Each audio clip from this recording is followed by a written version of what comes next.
Hi, we're Madonna Brigade, and here's Tom's top 8 deck profile from the Houston, Texas Bushiroad World Championship, Autumn 2017. Alright, so I guess let's get started. Buddy is full overrate jackknife, just a good solid beat stick, can restand, has soul guard, feels pretty good. We play 3. That's just because I was really lazy. His main buddy's supposed to be ST, but whatever. Philosophy is only play 4 jackknife of the ones that are really good. So ST still after. May get switched to full overrate just because freaking issues, but I thought it was worth it. We play 3 Galaxy Dragonair, 6/3/5, being able to call over your jack and maintain soul is pretty good. Hero Dragon Jackknife, because Singapore. Call on top of a monster. It's a 5/3/6. Either go into soul or add to hand.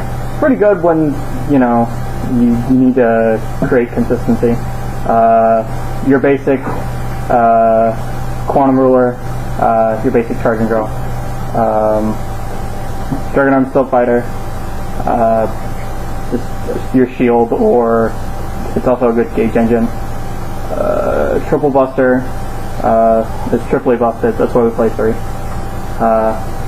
3 crit. It allows your monster to gain a crit at 3,000 power and pen. Really good card. 2 World Blinker. Really good card when you have just a whole bunch of jackknives in soul. Being able to call over and either be able to call over again or be able to attack again for another 3 crit.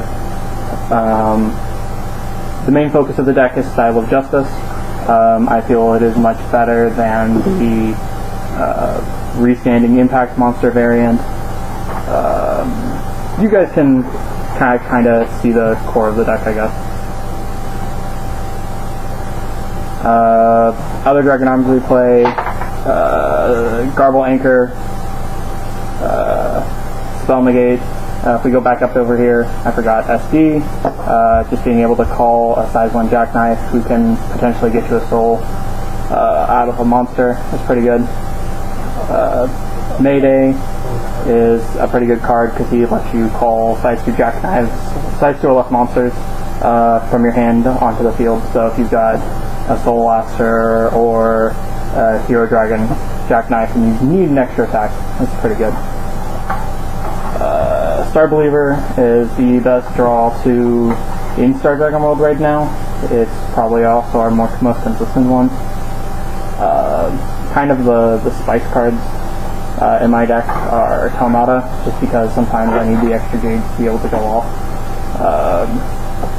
Weiger, same thing, but combos with Star Believer or Full Liberate because it leaves the soul. Also, Heaven Arm Zena is kind of like one of the greatest Dragon Arms we've ever gotten.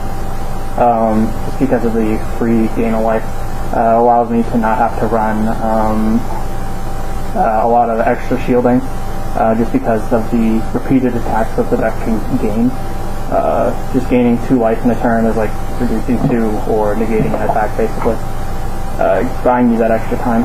And then 2 Fate Information, just because sometimes you want to see you're not finding your Dragon Force, or you need to put monsters into the drop, or you need just Dragon Arms.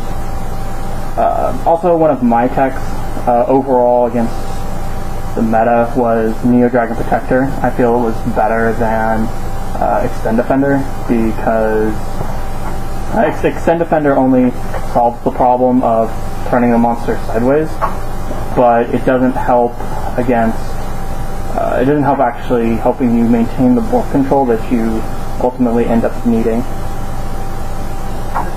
Because it gives you counterattack for the turn, and it allows you to nullify destruction, preventing stuff like toilets from getting their life. Tom was looking at you for that entire statement. Then your basic Star Jack Repair, if you have a Jackknife, gain a soul and gain a gauge. Other than that, I think the deck is overall pretty solid. The only change that I would potentially make is swapping out the 1 Soul Aster for a full Liberate Jackknife. Probably I should have done that before the regionals, but you know, it's the only reason why I say that is because bricking. I bricked in top 8, and if this had been an extra full Liberate, that would have won me the game. But then at the same time, if it hadn't been, if I had drawn into the full Liberate, I might have lost a lot more of my games before getting Only it. time will tell. Only time will tell. So what was your only loss during top 8? Or, sorry, go for Swiss. Swiss was Sun Dragons, and it was a really wonky build of Sun Dragons. Spicy. Very spicy. You know, I play the Energia when I have exactly 5K. Was it Eric? Yeah, it was Eric. Okay. So besides that, all of your matches, your deck was consistent. And then unfortunately got top 8, game 1, and brick. No, game 1 I actually... Well, game 2. No, it was game 3 that I bricked. Like, hella brick. I just remember you saying, I don't have a jack, I can't play anything. You bought it. Yeah, pretty much. Game 1, I, like, just penetrated, like, 3 times in a row, and he couldn't do anything about it. He then sided in his Shellax clones, and I couldn't penetrate him anymore, because I wasn't drawing anything. Well, and the person you lost to in your first game in top 8 won the whole thing. Yes. So, it's unfortunate that, Break happens. Yeah, break happens, basically. I guess we can go over the sideboard, even though it really didn't do... I didn't actually sideboard into it. that much. Not really at all, actually. That's kind of something that I've kind of been noticing about my deck, is I just haven't been sideboarding as often. So, 2 biggest Dragon Arm Sonic Blasts, just because I want to pop like a whole bunch of things. Antimatter Cloud, because duh, but I've kind of been coming into this kind of gray area. Like, if it's not in the main deck, why even sideboard it? Well, no, like... Size 3 decks over here, like, yes, never run that card. Well, here's the thing, but size 3 decks are starting to call via other places from, call from effects. So why would I want to play a dead card? Because Animator Cloud cannot stop effect calls. It's like... Can't stop bots. Instead of working all of the time, it's personally working half of the time. And No, that's not good enough for a card that costs... It actually starts working 30% of the time now. Because it's so often. It's so often, it's like, why even? Bots' effect calls, Geardots effect calls, who else? Yummy Ghetto is always effect calls. Prisms have effect calls. Yeah, we got Elevate, Glide. literally the whole slide deck. Yeah, pretty much. So Unless you have it on their first call, it's not going to be. it's useless.